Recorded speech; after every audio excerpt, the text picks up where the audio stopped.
नमस्कार मित्रांनो, स्वागत आहे तुमचं नव्या व्हिडिओ मी यशवंत बाबा यांच्या गुरुपौर्णिमेनिमित्त कुरवली सिद्धेश्वर कुरवलीत मित्रांनो 1 तारखेला एक आदत एक बैल असं मैदान भरले आणि या मैदानाचा आढावा घेण्यासाठी आपण आलोय. पण त्यांच्याकडून जाणून घेऊया. तर नमस्कार. नमस्कार. किती फूट पल्ला आहे? 800 फूट पल्ला आहे. 800 फूट पल्ला आहे. बरं, आणि हे सगळ्यात प्रथम मैदान कशा निमित्त आहे? मैदान यशवंत बाबांची गुरुपौर्णिमा सिद्धेश्वर कुरवलीमध्ये चांगली भरती यशवंत बाबांच्या माळावरती. तर त्याच गुरुपौर्णिमेनिमित्त आपण मैदान घेतले. दरवर्षी घेतो, याही वर्षी घेतलंय आपण. गेल्या वर्षी जो मित्रांनो मैदान चांगलं झालं. किती बक्षीस? पहिलं बक्षीस किती आहे? पहिलं बक्षीस आहे 1 लाख रुपये, दुसरं बक्षीस आहे 70,000 1 रुपया, 50,000 1 रुपया, त्यानंतर 30,000 1 रुपया, 20,000 1 रुपया, 10,000 1 रुपया आणि 7,000 1 रुपया अशी मैदानाची रुपरेषा. प्रवेश फी किती आहे? प्रवेश फी 1,000 रुपये. आणि मैदानाची नोंद किती तारखेपर्यंत आहे? मैदानाची नोंद 30 तारखेला संध्याकाळी 5 वाजेपर्यंत राहणार आहे. त्यानंतर आम्ही लाईव्ह लॉट त्याच दिवशी संध्याकाळी काढणार आहे. 30 तारखेला आदल्या दिवशी मैदानाच्या काढणार आहे संध्याकाळी. मला सांगा, काय मैदानाला आजूबाजूला कुठं अडचण वगैरे, विहीर वडा नाला काय? अडचण हे कुठंच नाही, सगळं पूर्ण माळ मोकळच आहे. मुळात हे देवस्थानचंच रान आहे यशवंत बाबांचंच, त्यामुळे भरपूर मोकळं आहे. कुठं विहीर नाही, झाड नाही, काही सुद्धा बैलांना म्हणजे वासरांना आदत मैदान वासरांचंच आहे, त्यामुळे अडचण उभं राहायला याला काही सुद्धा नाही. फाटीमधलं अंतर किती आहे? काय रुंदी आपली 14 फूट आहे, रुंद फाटी. आता 14 फूट. 14 फूट आहे. आणि किती फाटी आहे टोटल? 11 फाट्या आहेत त्या.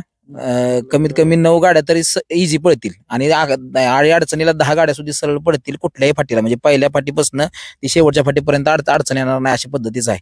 फक्त एक तुमच्या माध्यमातून एक विनंती करायची होती की आमच्याकडे आता जी कोणी येणार आहे ती म्हणजे हॉटेल मालक येणार आहे ती, तर त्यांना स्टेज आमचं डाव्या बाजूला राहणार आहे.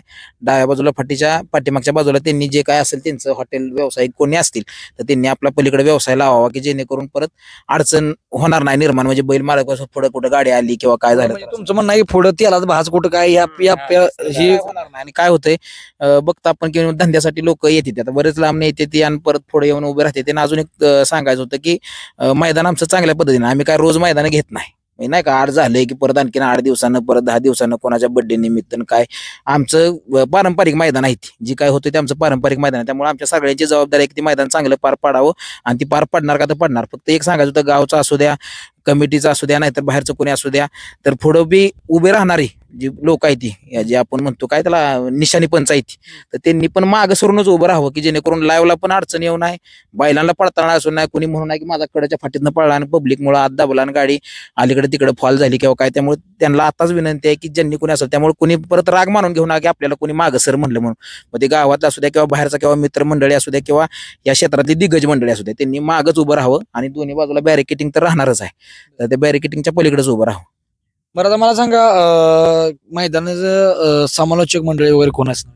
आम्ही सुनील मोरे यांना सांगितलंय, परत गणेश तांबे आणि किरण बिसे. आणि झेंडा पंच कोण आहेत? धनावडे बापू. आणि लाईव्हला कोण आहे? लाईव्हला पित्री लाईव्ह. तर मित्रांनो, बघा, अजून ह्या मैदानाचे वैशिष्ट्य काय सांगताल? म्हणजे पळण्याचं किंवा फाटीचं कसं आहे? म्हणजे मुरमाटीचं रान आहे का असं कसं रान आहे? मऊ कटनाचं रान आहे. मग काय म्हणते, बऱ्याच ठिकाणी कटनाचं रान असलं तर त्याच्यात दगड माती किंवा अशा काय फार बारीक मुरुम बिरुम राहतात. कटनाचे फाटे पण बैलांना पडताना अडचण होती किंवा पुढे आल्यानंतर दगड गोटे असतात, त्यामुळे कुठं ठोकर लागणे वगैरे अशी पद्धत होती. पण हे मऊ मातीचं आणि कटनाचं थोडंसं चढाचं रान आहे, त्यामुळे वासरांना कसलेही म्हणजे आधी कितीही लहान वासर असू दे किती मोठा असू दे त्यांना पळताना अडचण येणार नाही अशा पद्धतीचं आहे. प्रत्येक मैदानात आपण बक्षीस कुठलंही गाड्या किती येऊ काय येऊ, आपण बक्षीस जे आहे जे ठरलं 1 रुपया पण त्यातनं कमी घ्यायचं नाही. प्रत्येक बैलगाडी मालकाला विजेत्याला त्याला 2 ढाली मिळणार आहेत. आणि मित्रांनो, आपण मैदानाच्या फाटीचा व्हिडिओ घेऊ. चला, धन्यवाद.